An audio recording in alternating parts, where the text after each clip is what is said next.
बच्चों को ना बड़ी प्रॉब्लम रहती है कि ये पी-एन-एल अकाउंट और पी-एन-एल एप्रोप्रिएशन अकाउंट में डिफरेंस क्या होता है और हम बनाते क्यों हैं पी-एन-एल एप्रोप्रिएशन अकाउंट। तो इस वीडियो में हम डिटेल में समझेंगे कि इनके बीच में डिफरेंस क्या है और हम बनाते क्यों हैं पी-एन-एल एप्रोप्रिएशन, क्यों बनाने की जरूरत पड़ी। अब आपने 11th में पढ़ा था या शुरू में पढ़ा था कि हम पी-एन-एल अकाउंट क्यों बनाते थे। पी-एन-एल अकाउंट बेसिकली क्या करते थे, आप यहाँ से ग्रॉस प्रॉफिट लेके आते थे ट्रेडिंग अकाउंट से और कुछ खर्चेज होते थे इनडायरेक्ट नेचर के एक्सपेंसेस, जैसे कि आपकी सैलरी हो गई, इंटरेस्ट हो गया, कमीशन हो गई, ये सारे के सारे खर्चे चढ़ा देते थे और इस साइड सारी के सारे रिवेन्यूज चढ़ा देते थे। रिवेन्यूज सच एज आपके इंटरेस्ट रिसीव हो गया, एक दो बस आपको ऐसे एग्जांपल में दे रहा हूं, और रेंट रिसीव हो गया।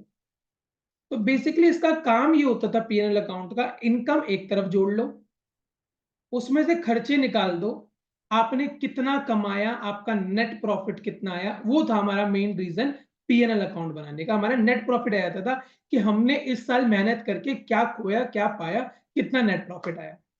और हम क्या करते थे, इसको बैलेंस शीट जब बनाते थे, बैलेंस शीट में उठाकर इसको कैपिटल में ऐड कर देते थे।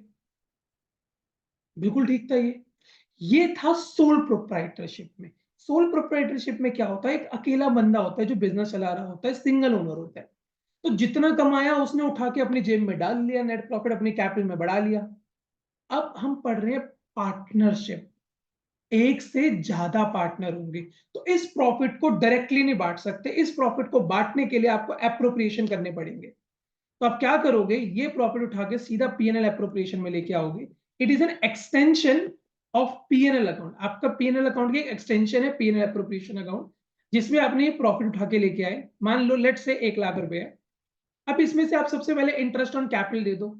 मतलब किसी पार्टनर ने ज्यादा पैसा लगाया है तो उसको ज्यादा उसकी कैपिटल पे इंटरेस्ट मिल जाएगा। लेट से ए ने ज्यादा लगा रखा है, उसको 30,000 मिल गया और बी को मिला 10,000। फिर अगर कोई पार्टनर ज्यादा मेहनत करता है तो उसको सैलरी मिलती है। लेट से ए को सैलरी देने का आपने वादा करा हुआ है, तो ए को सैलरी पकड़ा दो 10,000 रुपीज। उसके बाद इस अकाउंट को क्लोज करो। 1 लाख में से आपके 50,000 गए, जो आपने बांट दिया प्रॉफिट 1 लाख में से, बाकी कितना बचा 50,000। इस 50,000 को प्रॉफिट के रूप में बांट दो, to profit transfer to P and L partners capital. A और बी में बांट दो, दोनों के बीच में बढ़ जाएंगे 25,000 रुपए, अगर उनकी रेशियो बराबर है। तो देखो आपने क्या करा, पीएनएल अकाउंट में आपने खर्चे और रेवेन्यू को मैच करा प्रॉफिट निकालने के लिए। पीएनएल अप्रोप्रिएशन में आपने इस 1 लाख रुपए में देखा कि किसका कितना हिस्सा आएगा। अब अगर आप चेक करना तो ए को देखो कितना मिला, ए को 30,000 ये मिला, 10,000 ये मिला और 25 ये मिला। तो 30 प्लस 10 40, 40 प्लस 25 65,000 मिला टोटल प्रॉफिट में। बी को कितना मिला टोटल प्रॉफिट, मतलब 1 लाख रुपए जो आपने कमाए थे 1 लाख रुपए। बी को मिला 10,000 प्लस 25,000, दैट इज 35,000। देख लो टोटल करके देख लो 1 lakh, but this 1 lakh has been distributed among partners in different appropriation. किसी को इंटरेस्ट के रूप में मिला, किसी को सैलरी के रूप में मिला, किसी को प्रॉफिट के रूप में मिला। तो ये हमारा बेसिक डिफरेंस होता है पीएनएल अकाउंट और पीएनएल एप्रोप्रिएशन। आओ इसका बुक से एक बार डिफरेंस देखते हैं। देखो stage of preparation, PNL account कब बनता है, जस्ट ट्रेडिंग अकाउंट के बाद बनता है। पीएनएल एप्रोप्रिएशन कब बनता है, प्रॉफिट होगा तो पीएनएल एप्रोप्रिएशन बनेगा। तो पीएनएल अकाउंट बनाने के बाद पीएनएल एप्रोप्रिएशन बनता है।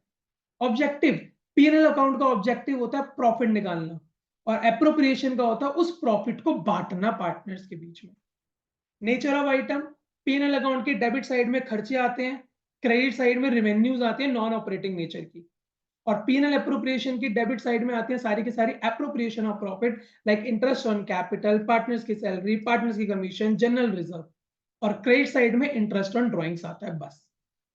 पार्टनरशिप डीड और एग्रीमेंट, पीएनएल अकाउंट के लिए कोई डीड एग्रीमेंट नहीं चाहिए, बट पीएनएल एप्रोप्रिएशन बनाने के लिए डीड चाहिए। आपको लिखना पड़ेगा कि किसको कितनी सैलरी मिलेगी, किसको कितना कमीशन मिलेगा। Matching principle, PNL account matching principle follow करता है क्योंकि खर्चे has been match with revenue to get the profit. मतलब आप इनकम को और खर्चों को मैच करके जो डिफरेंस आता है उसका प्रॉफिट निकालते हो। और पीएनएल अप्रोप्रिएशन में कोई इनकम और एक्सपेंस को मैच करने की जरूरत नहीं। आई होप आपको ये डिफरेंस बहुत अच्छे से क्लियर हो गया होगा। अगर क्लियर हुआ है तो यार वीडियो को लाइक शेयर करे बिना मत जाना और चैनल को सब्सक्राइब जरूर करें।